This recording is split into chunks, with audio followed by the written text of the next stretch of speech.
If I had to sum up this book in one sentence, it would be this: No Exit by Taylor Adams is like a wild ride at Disneyland. Fast, twisty, intense, and 100% worth it.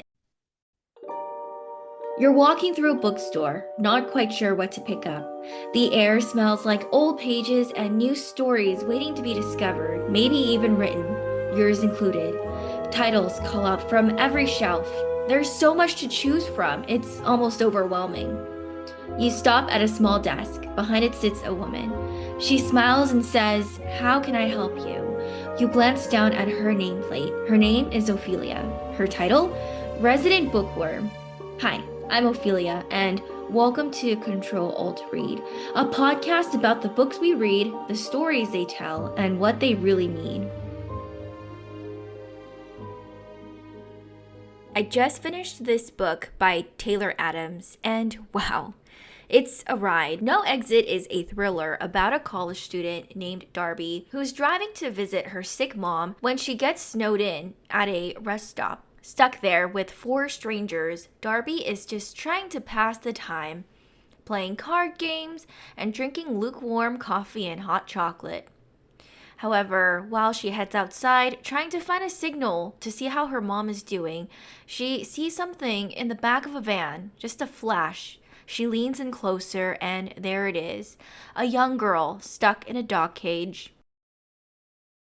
That moment kicks off a chilling, high-stakes story, full of twists and turns as Darby tries to figure out, hey, there's 4 strangers here and one locked, kidnapped little girl in the back of a van. Who could be responsible? This book kept me on the edge of my seat. If you love thrillers, this is a fast-paced, relentless, and absolutely gripping one.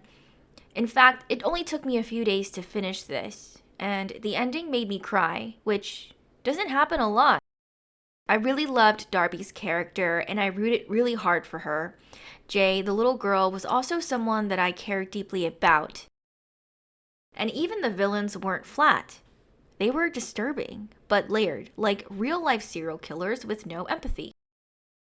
Throughout the story, it made me think, when you think of a serial killer, what comes to mind?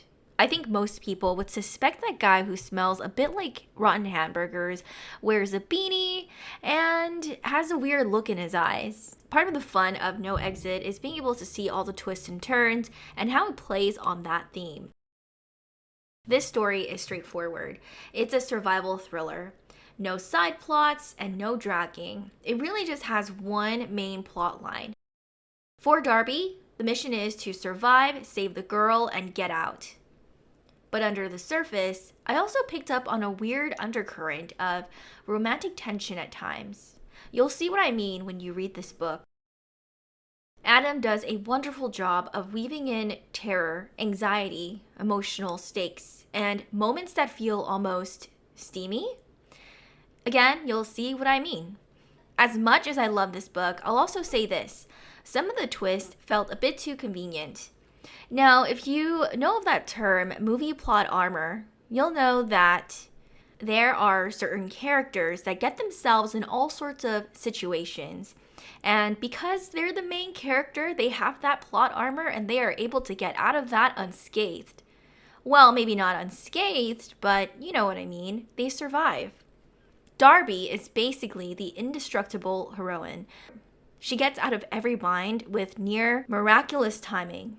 And while I wanted her to win, I did catch myself going, okay, that was lucky. Still, this book is so worth it. The pacing is on point, the tension never lets up. I love the characters, even the messed up ones. And I know I already said this once, but I really could not stop reading this.